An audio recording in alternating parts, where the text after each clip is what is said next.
Time for Here's the Deal. And joining us tonight, Jodie Emery. Nice to see you. Vivian Krause and Lee Checksat. How is everybody tonight? Great. Great. Ready for a happy hour drink? Yes. Pretty soon you can have one in British Columbia. We think it'll be pretty soon. We don't know. Vivian, what are your thoughts on that? Finally, I didn't realize this. Establishments in BC were not allowed to change the price of a drink in the course of a day. Like you could make it more expensive or less expensive, you know, from today to tomorrow, but not in the space of a day. You couldn't reduce the price. I don't know. I just think there are far more important things to talk about than booze. I'm getting tired of all of it, frankly. We've got way bigger priorities, but it's important to a lot of people, so I guess it's good to get the laws up to date a bit. And Well, I find it interesting with Premier Clark saying that this is a time to modernize antiquated laws. They're old. We could protect public safety. You know, there's another substance out there that a lot of people use that we could modernize those laws too. And alcohol, you know, there are harms from it, but this government is at least acknowledging that if you do want to deal with a dangerous, potentially dangerous substance, then you need to regulate it in a way that promotes public safety. And if it is harmful, there's ways to promote harm reduction, but I don't know. It's interesting because, you know, she was talking about some of the laws being, you know, antiquated from prohibition from like the 1920s.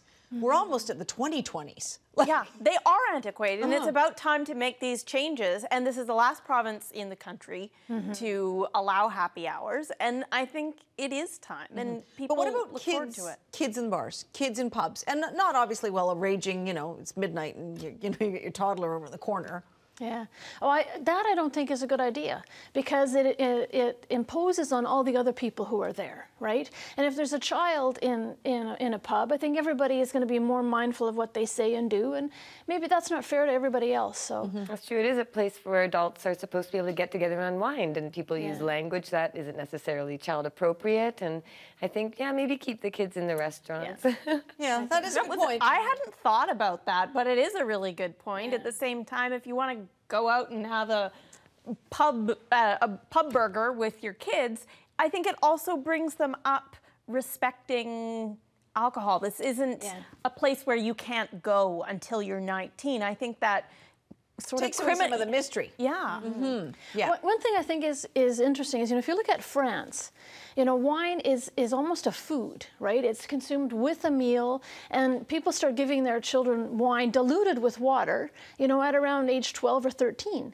So it's not something that, you know, there's this big mystique about it, right? And you raise a really valid point, because I think kids here, I've noticed with teenagers, and I have half-sisters who are in their 20s now, but there was a time period when people are sort of learning to drink here.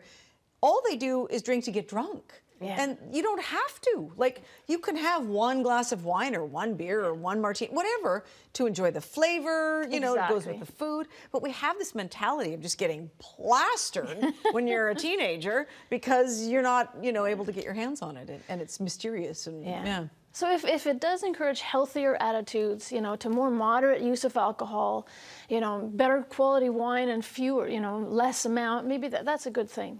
I'm just tired of the hypocrisy, though. I mean, honestly, we have so much conversation about the harms of drugs and this and that, especially with the Conservatives right now.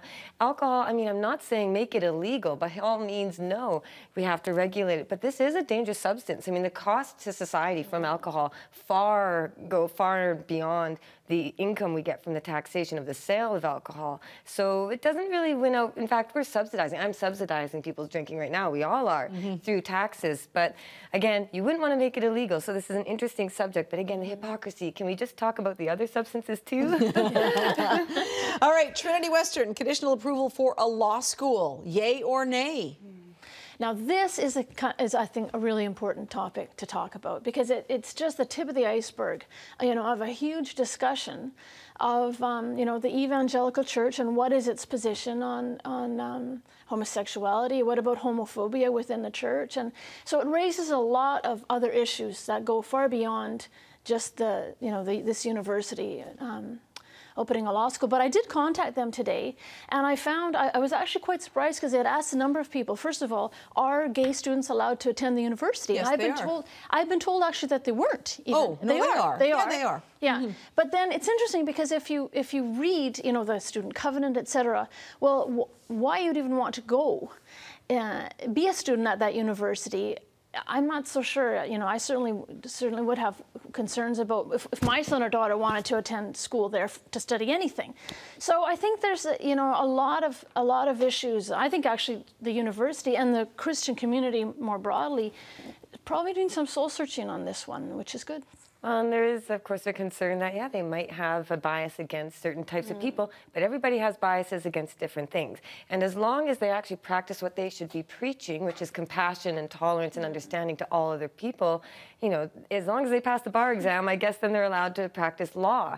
But they should just do it with a thought of compassion and caring for everybody. Well, there is a Christian Lawyers Association in the country. So, I mean, there are Christian lawyers. They aren't teaching law by the tenets of the Bible. I mean, they are following the laws of the country. Canadian law. Yeah. But to make them sign something that says, I will not engage in behavior that, you know, is not approved in the Bible or what this statement. But all the students there sign that. Yeah. Law students or not, right? Yeah. It's a code of conduct. So, I mean, it would be a personal decision, right? And I would suspect that if you are homosexual, it wouldn't be a very comfortable place to go. Perhaps. Well, but you know, it's funny. I read an article on the university's website by a fellow named Brian Sandberg.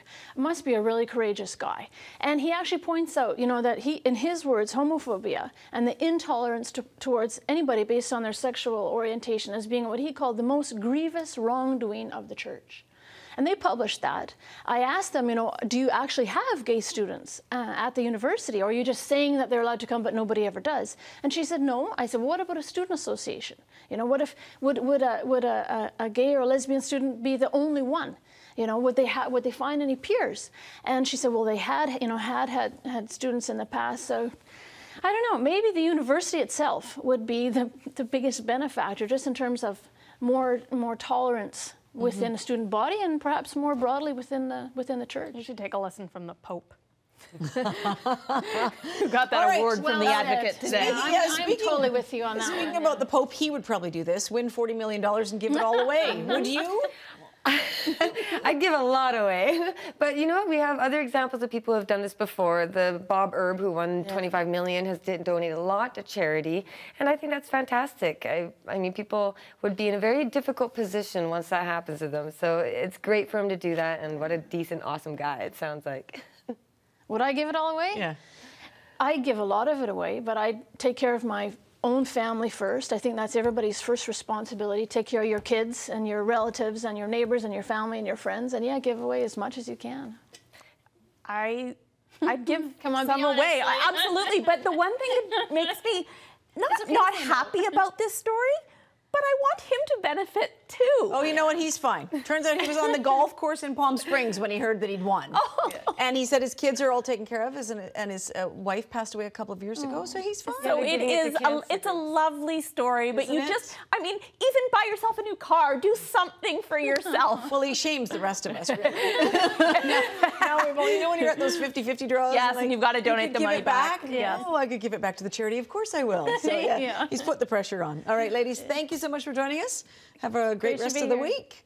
Coming up, modernizing BC liquor laws. Keith Baldry joining us from Victoria with his take on those changes announced today.